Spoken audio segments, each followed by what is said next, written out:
Hi, everyone, and welcome to our podcast, Culturally Distressed.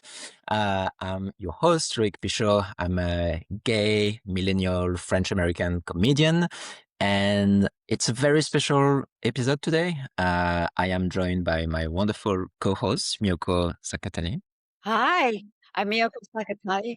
I'm a second generation Japanese American, or Nisei, and I am a straight baby boomer. And I've been culturally distressed all my life. So here I am. And we are joined today for our very first ever guest on the podcast by Richard, Miyoko's husband. Hi, Richard. How you doing today? I'm doing well, thank you. It's a pleasure to be here. Well, it's a pleasure for us to have you on the pod. And this is also the very first time we are recording live. We are all in the same room. All in the same room. We're in downtown San Francisco at the, shall we say where we are? We're just in a hotel. Some hotel in downtown San Francisco. Beautiful San Francisco. So let's start. Richard, you're one of our 2 listeners of the podcast. So you know how this works. We always start with a little catch-up session. Fan club. Yes. So I want to hear what's up with you guys. How are you both doing right now? I just finished my solo. How is it? It was exciting. It was fun. I'm relieved that it's over. Yeah. But we have a video recording, and I'm planning to send it to some of the middle schools and high schools and maybe colleges for a learning experience. Oh, that's so great. It's next month is Women's History Month, and the woman that I talked about in my solo, Mitsue Endo, has been an overlooked unsung hero. So I think she would be an important person to talk about for the month of March. Yeah, that's really amazing. Richard, how was the solo show for you? Like, how was the show, and how was supporting Miyoko during all the preparation? Because I know it was an insane amount of work. It was an insane amount of work, but it was all the work of Yoko. She just done a fabulous job. She wrote the play, she acted, she was the director, the producer, everything. It just came out incredibly well. She received really high marks from everyone who did it. So just proud to be a part of that collaboration. Awesome. I can only honestly say I couldn't have done it without Richard. Thank you, sweet husband. Love that. By the way, I should have asked in the beginning, should I call you Richard? Should I call you Rich? Rich is fine. Rich is fine. Yeah. Okay. I was going to make a joke. I was like, should I call you Daddy? And then I was like, Big Dad. Then I refrained myself, and then I still went for it. Or hey, you. One of the reasons that prompted Richard, I call him Richard, by the way, to be here is because tomorrow is Valentine's Day. Indeed, this is our Valentine's Day episode. I'm wearing my red for Valentine's, and green is actually the chakra color of the heart. Oh. It's pink and green. Pink. Okay. Nice. Pink and green. Yeah, it's also the colors of Wicked, the movie. Yeah. Yes, that's right. Very interesting. So how are you guys going to celebrate tomorrow? I know the answer, but I'm still asking. I can't tell them where we're going. Why don't you, sweetheart? Tomorrow morning we're going to, well, I don't know what you have to explain it. We're going to San Francisco. Yeah. Pack up bags to give away. It's in celebration of Chinese New Year. Population, the underserved people of Chinatown community. And what we're doing is we're packing up, I believe, 250 bags of really traditional Chinese foods, elements, things that are positive. We're handing out red letters or red envelopes, and that's the very traditional Chinese tradition. So my whole club, which is the Rotary Club of San Francisco Chinatown, is being involved the actual packing of these food items, traditional food items, and distribution to over 250 people. That's how we're going to spend our Valentine. It's not only food, isn't it, necessities, So household necessities goods and and good luck elements. The number 8 is considered good luck at the Chinese tradition. Actually, so it's honoring the Chinese tradition, but also honoring the lunar year, which is going to be starting on the 17th of this month, going to the 23rd. Nice. That's such a beautiful way to spend Valentine's Day, guys. yeah, spreading the love. Yes. How about you? What's been going on? And So what's been going on? I've been back to stand up. I feel like lately I was more focused, I had my improv class, and focused on, other creative project, but went back on stage. It was like a few months and just made me remember just how much I loved it. And I had a blast. And I'm also working on some new material for our show coming up in a couple months. So yeah, very, very excited. So yeah, I went back with basically realized that some people in my improv class are actually also stand-up comedian. So one of my friends from class, we went together and a couple other friends came to support, which was really nice. And then I also went on Wednesday night. I realized there was like a queer open mic at the Eagle in San Francisco. I think it's like a monthly thing. Yeah. So I went out there, wanted to connect with my, fellow queer comedians, and also maybe, scout some talents for sure. do a little routine? Yeah. I went up there. I just, if I'm going to an open mic, I have to do a little bit. Very great. Yes. And it's always good to, rehearse. Is it on video? Or is it on your Instagram? No, because I feel like I'm still testing new materials, so it still need refining.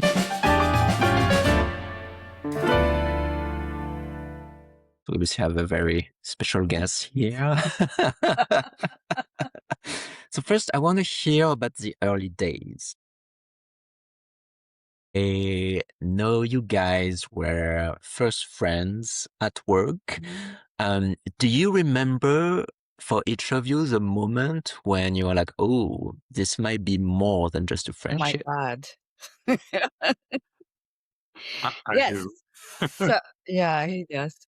First of all, we were both nurses, and I was working at the hospital, and Richard moved to the area, Bay Area from LA, and so he checking around and coming to the hospital that I worked at.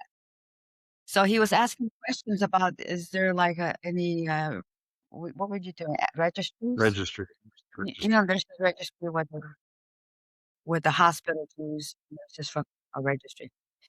So they told him about me because I started my own independent registry. It wasn't really a registry, but it was a group of independent nurses who banded together, and then we contracted directly to the hospital with no middleman. Oh, So, anyways, it was my nonprofit, and so they told Richard, "Oh, Independent Nurses Association, you should check in with Miyoko." So he looked me up, and I looked him up. But that was not the moment because we were both in relationships at that time. And so, anyways, he joined our organization. We became very, very good friends and colleagues. And that went on for a few years before something happened. so a few years. Has it been a couple of years, maybe? And then what happened? Well, I was very involved with what she was doing, which was really going into alternative healing.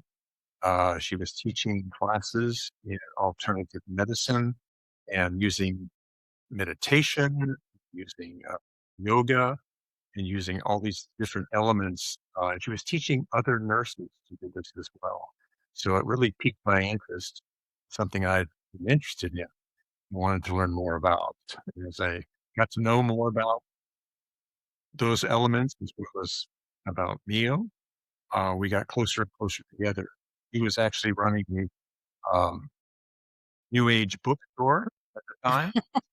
And Oh my God, I completely forgot about that. yeah, A metaphysical bookstore. metaphysical bookstore. So I was a bookstore manager on yes, physical bookstore. remember what books used to look like? They open up. Yeah. My God, isn't that funny? That triggered that whole memory. I completely sort of like forgot about it. While I was a nurse, while I was running my business, I also became a bookstore manager at a metaphysical bookstore. And the reason is because I started my spiritual journey in the midst of all this, because I was splitting up with my relationship, and it just put me into a dark, dark place. And I began my spiritual journey. I awakened spiritually during that dark time. And then that's when Richard has the spirituality about him that he's always had. And it just when I was on my path, because he was sort of like my best friend, I told him all about it. And I said, oh, and then I went to this energy class, so he got very interested, and then he started getting interested in me because of that. Interesting. I had no idea that, because I knew you both very spiritual, but I did not know that spirituality was a big component of you getting closer and closer in your relationship. So I was pretty much split up with my sort of Transitioning. Okay. he was sort of separating with his partner. Okay. And so who made the first move? Okay. Can you share about that? I want to hear the details on this. Yes. So I was looking at the bookstore, metaphysical bookstore, and he came to visit me at the store. And then we said, let's have a lunch. So we went to a grassy knoll, and we had a picnic. And we were just talking and like laughing as we usually do. And then all of a sudden, what happened? It took advantage of her. I leaned over and kissed her. He went in for a kiss. Yes. And it wasn't a friendship kiss. No, it wasn't. And I don't know what was more shocked. And I went, what? I was really surprised. Surprised in a good way? I would like to think so on my part. No, I didn't know he had feelings for me like that. Oh, so it's really yeah. It was like, whoa. Did you already think about the possibility of this being more than a friendship on your end, or were you really like, this is just friend and it really you have no idea? Many memories right now. So what happened is, because he was my best friend, I shared all of the men that I was meeting. After I split up from my partner, I put a date, way back when, before the internet, before Tinder, there was the Bay Area Guardian. Yeah. And you could put in ads. So you put an ad? An ad in. I got 100. I got 100 responses. Oh wow! And I wasn't one of them. So I mean, you can't believe the people that responded to my ad. I mean, well-known people. Yeah. So I shared everything with him.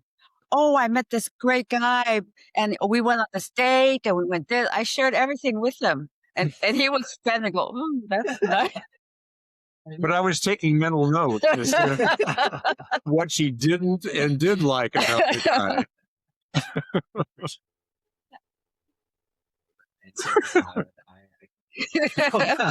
And that's why I was so shocked when you came in for the kiss, because here I'm sharing all of my boyfriend and all of my love life to him. And it's like, well, that's why it was surprising to me. So did you feel like jealous when you were hearing those stories, Rich?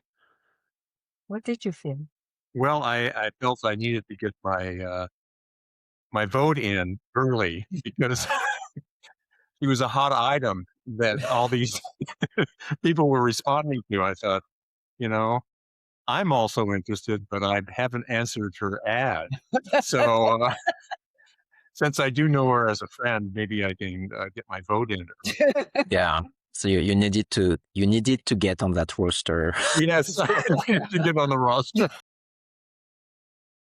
And exactly thought of it that way. But yeah, I needed to. So what happened after that first kiss? Because Miyoko, you were really surprised. So did you like uh did that make a switch in your brain like instantly? Like, did you went in for like a second kiss right away, or did you needed a moment to think about it for a few days, or like what happened after that kiss? Oh no, it was instant. Oh, so then Yeah. As a matter of fact, I think I remember saying something like, you mean it's you? Because he knows I've been looking and looking for Mr. Right. And then when he kissed me, I said, you mean it's you? I was shocked that this is the guy. And here I've been looking all over the place, and I go, what? It's you? it sounds like a long time. Yeah. It's a classic trope of like. Okay, so what happened after that was, because he was still sort of with his partner, but they were, we had to like hide it from the nursing community, the hospital, because everybody at the hospital knew both of us.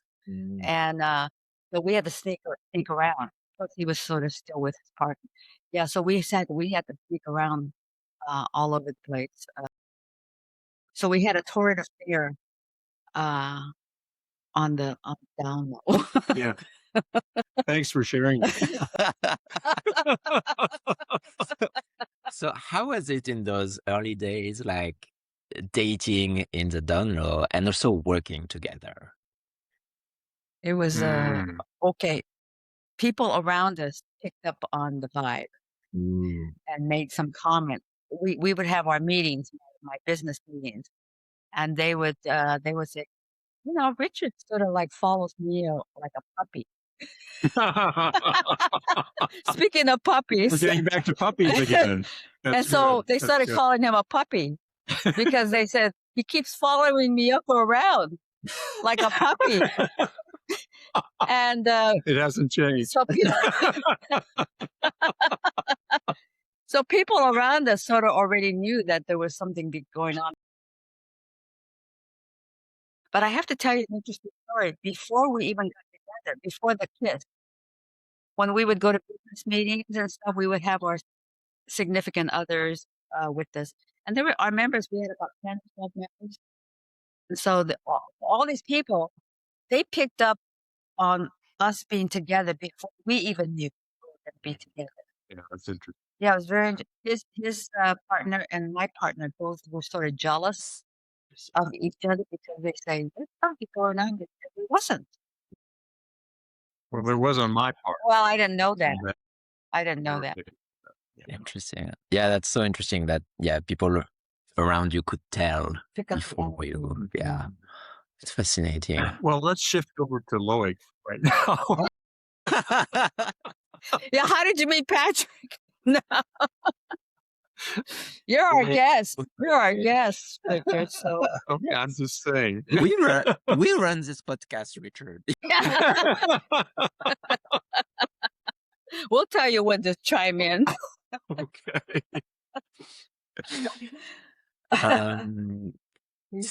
And okay, so I mean, I can't believe I'm gonna ask this, but like, so you guys were sneaking around. Was there like any torrid moment happen on the workplace in the hospital? What happened on the hospital? You mentioned you had a torrid affair. Yeah, not in the hospital. Not in the hospital. Okay. Very professional. Yeah. Oh yes, we're very professional. But you know, we make it in the car, you know, in some parking. We park somewhere. And then we became officially best friends, and we got married in 1994. 1990. Yeah, 32 years. Well, we lived together. Oh, that's right. We lived together for a few years. Nice. It's sin. Both families didn't appreciate it very much. Oh, so Okay, so why that? Was it because it was, your second relationship and that was from upon, or was this because we haven't touched base on that? Like, was there an interracial relationship component to your family, not to? Yeah, but more than that, about living together, yeah, I think both of our families were in another generation, were living together without being married was not the right thing to do. Mm, There was a lot of judgment about people living together at that time. As far as interracial, my family my first relationship was also non-Asian. okay. It was a Caucasian. So that caused a major uproar in my family. But they sort of got used to it after a while. So I think I think they were okay with it, but I think both families would have preferred that we stayed with our own culture. So I was in an interracial relationship, in my first wedding. Um, and I still remember, coming in with like a white privilege that I wasn't really aware that that was a thing, that I had it easier in life because of what I look like. And then being in that relationship maybe opened my eyes, be like, oh, wow, there's still a lot of racism out there. It's crazy that we have wildly different human experience because of our skin color. And I still remember those, few instances. Is that something like you also like been through with Miyoko, like your previous relationship of being like, oh, wow, we have wildly different experience and that's a crazy world we live in. Do you remember those moments? There were a few, but it really didn't impact me un- unless something very specific would come up. I know we were interviewing a contractor to do some work on our home, and we didn't choose him. As he was walking out, I walked him out to the front door of his car, and he turned around and he said, "Do you mind if I ask you a personal question?" Well, what do you say? Yeah, Yeah. go ahead, ask me a personal question. You don't know me. I don't know you. Go ahead, ask. And he goes, "Well, how is it being married, you know, to a Asian?" And I just looked at him. I mean, and then you could see my frustration with that Yeah. question. And he goes, "I mean, how is your family accept that, or families accept that?" And I came back with what I thought was a clever retort, and I just told him, I said, "Well, it took a while. It took a while, and finally, I think her family's accepting me." And his eyes got really wide. That was not the answer he was expecting, and he goes, "Oh, thank you," and he got to his car. But those are few and far between. They were rare instances. I really couldn't give it a thought.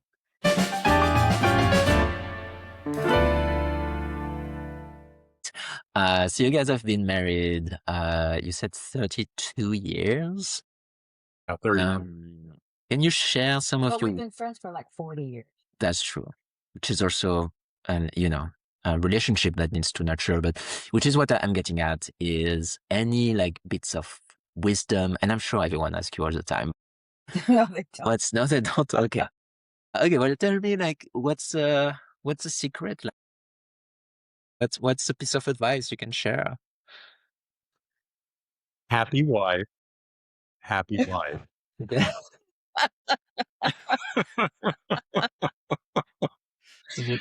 Took them a long time to learn that. And you don't have to agree, but you have to acknowledge that you heard, and and just be a good. Well, first of all, let me tell you that we've had our ups and our downs, ups and downs, which is expected and normal. And our downs got pretty down sometimes, but our ups got pretty up sometimes. So yeah, so hanging in there through the rough times Yeah. because there will be rough times, and to me, that's the time that you really learn about your relationship.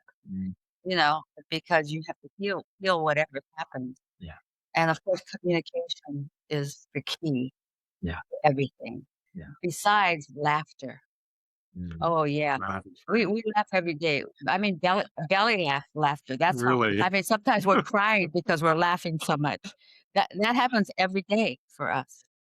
Yeah, and I think it's an important thing because even while we don't argue anymore, because I just I feel like arguing is such a negative thing. You can have a conversation, you can have a heated conversation, you can discuss your differences, but to argue and to raise your voice, it's like to me that's so negative. We don't do that, and so we avoid it. But anyway, so what was I saying? Well, I think we live by 2 letters of the alphabet. First letter is I, and the second letter would be V. I would be I see. You come from, "I felt this way when you said this," as opposed to, "You said this." Uh, and the other V, the V word would be vulnerability, showing vulnerability, which is hard for in general, for guys to do. Yeah. Uh, but once you show vulnerability, you show access, you show your care, uh, to to the other person. And, so I and V are the 2 that I would go by. Nice. That's a great advice. And being defensiveness, being defensive. Mhm. But yes, Mr. Defensive. Well, our egos are involved a lot. So, Mhm. but becoming defensive really doesn't really heal any. And admitting you're wrong sometimes will give you an inroad into further discussion. Just acknowledging it must be rough for you to have to deal with me doing this. Okay, let me bring in when I started my spiritual journey, and that's what attracted him to me. We both jumped on to the journey. That was the only thing. Yeah. Go ahead. Yeah, yeah. He's got a thing for Asian women, I think. Anyway, so we both jumped on the journey and we took all the retreats and workshops together. And so we learned a lot about relationships, about healing, about communication. And so that has helped us tremendously. So I would advise that to go to therapy or go to workshops on relationships because you really get tools that you need to help you through those times when you're having issues. Yeah. Yeah. And don't forget to apply those tools. Yeah, That was the yeah. other thing. Yeah. So It's one thing to learn it. whenever we went to our whenever we had our downs instead of our ups, we sort of lost track of the tools. Yeah. And then it was attacking them. But when you started using tools back then, I mean, we actually have a paper of the tools, how to, communicating effectively type of thing. What do you put that? Is it Yeah, it's just, we have a lot of things tapped up all over. Reminders. I have a few things tattooed to my chest too. It's funny, but actually it's important. You know why? Because we're humans and we have egos. Yeah. And we have background. And we bring that into the relationship. Yeah. Without these new tools, you keep going back to the old patterns. Yeah. And so without reminders, and that reminded me of when I was ill a couple of years ago. I had my spiritual reminders on my meditations and my affirmations. And when I was in the midst of my illness, I completely lost all of it. I was just terrified, like, oh my God. And I was scared and then I thought, oh my God, I have a notebook. Yeah. And I took my notebook and I reminded me of all those tools to help me through it. And it did. And the same thing with our relationship. Those tools really helped us get through a lot of difficult times. So that's our recommendation. Yeah. That's amazing. Thank you. I wanted to ask you, because, obviously being in a relationship that long, relationship change over time, and you also change, right? We're always growing and evolving. So I want to ask you to each of you, what is the thing that made you fall in love? And what is the thing about the other one that makes you still in love today? Loic, where'd you come up with these Wow. questions? That's a separate podcast. Okay, try to keep it clean. Okay, so my attraction to Richard, besides the fact he's handsome. By the way, when Richard had brown hair, brown beard, brown hair, he was always mistaken for Kenny Rogers. Oh, We go to a restaurant, they go, Kenny Rogers. yeah, Yeah. Richard also gay. Anyway, my attraction was not only physical, but he's an incredibly compassionate and caring human being, not only as a nurse, and he's been acknowledged by that over the years of his compassion and his caring, not only for the patients, but for the families. Mm. And he used to get certificates and stuff because of that. So that was my big attraction. Is such a caring and compassionate and kind human being. So, what was the next question? What's that say? Well, that's all changed. Just erase everything. okay. Go ahead, you talk. The thing that really attracted me to Miyoko was she had taken upon herself to do things that were always on my list. I don't want to say bucket list, my list of things that I aspire to. Alternative healing, spiritual awareness, and really self-improvement. Mm. And I was inspired by that, and I was attracted to that. And she continued with it. It wasn't just, a weekend at some retreat, but she really read the books, did the work, and I tagged along, and I gained a lot of insight and a lot of benefit from that. And that's something I wanted to do in my life, and I wanted to try in my life.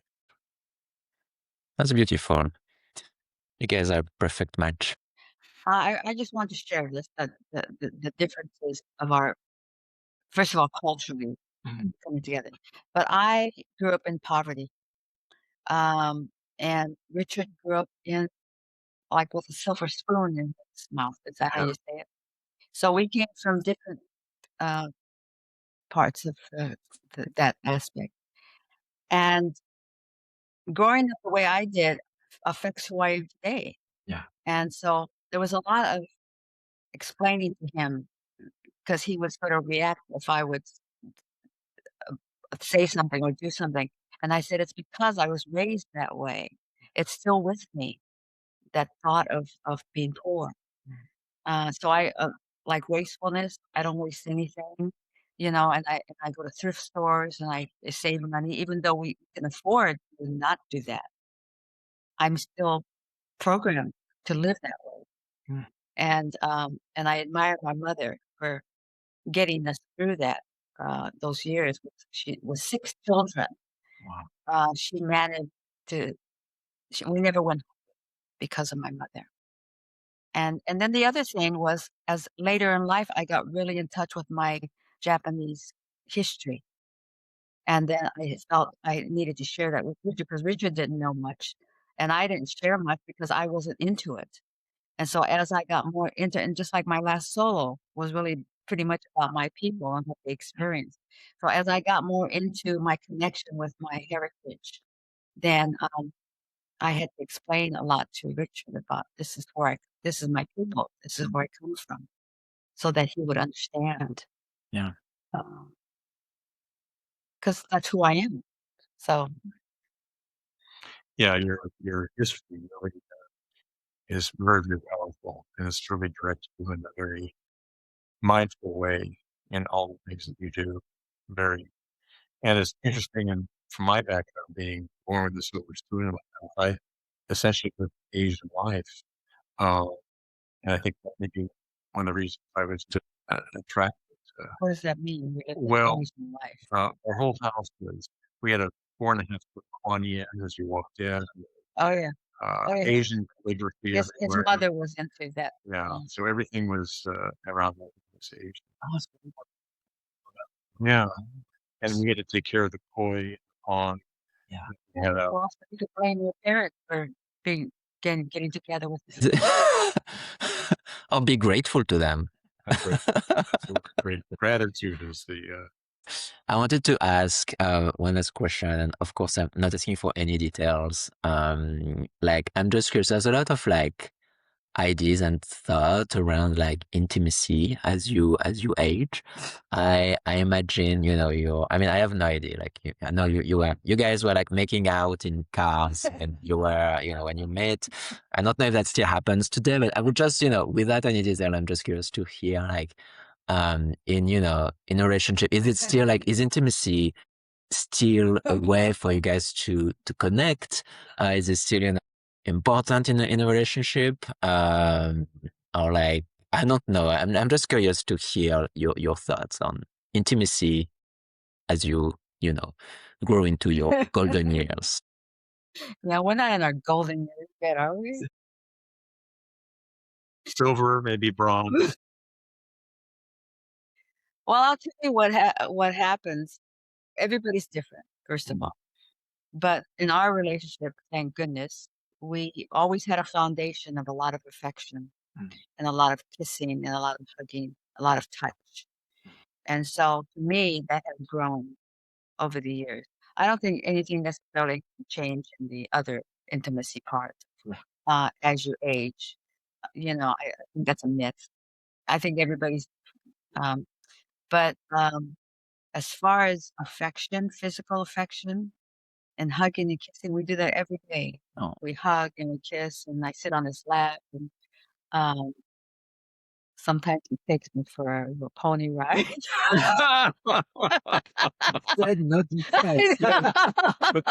This is the playfulness that we interject. Playful, that's a good word, playful. Playfulness. And we dance around the room together. Yeah. With music. Uh-huh. And then we dance. And, part of it's an exercise routine. You know, but we you just know, get funny, and a day should never go by without a hug and before you go to bed, before he leaves the house. Those are important things because the thing about aging is you never know when it's going to be your last day. Of course, that could be anybody's last day, but you never know. And we just recently had a friend who died in a car accident. Oh, I'm sorry to hear. And the wife had major surgery, and it's like that. We just saw them like a week before, and that's how quick it can happen with anybody. Yeah. And so, not to say I love you and to hug and kiss before someone leaves the house, maybe the last time you see them. Yeah. It's important to do that. I just have to interject that one of the things that Miyoko has really brought into my life is the realization that her culture, the word "I love you" was not used a lot. It was shown, but not said. And the importance of showing love and showing affection and showing you care is so much more powerful than just saying, "I love you, I love you, I love you, I love you, I love you." And that could be very empty. It could be almost like, "Hello, hello, how are you?" sort of thing, and kind of an empty gesture, when in fact, by showing that you love someone is much more powerful. So that's a very good point because in the Japanese culture, there is not a lot of touching or hugging physically. I heard in Japan that they're starting to hug a little more, but I never grew up with any touch from my parents. And, but I didn't feel deprived. It's a cultural thing. Yeah. So I always felt loved. Mhm. You know, I was never hugged or anything, but, But you certainly made up for it. You've done a great job. well, part of my spiritual journey was learning how to hug and be affectionate. Yeah. But to this day, it's not that common in Asian culture. Yeah. And the fact that we set aside time every day to cuddle. Oh yeah, Yeah. we have cuddle time. Cuddle time. Like set in the agenda. Oh yeah, at 5:54 p.m. We'll actually write down a time. We'll cuddle during that time, or spoon, or and share. And he came, I came from Japanese culture where there wasn't a lot of, but he also came from parents, especially mother, who was not very affectionate. Mm-hmm. I should say this, but there's a German background to that. We won't get into stereotypes, will we?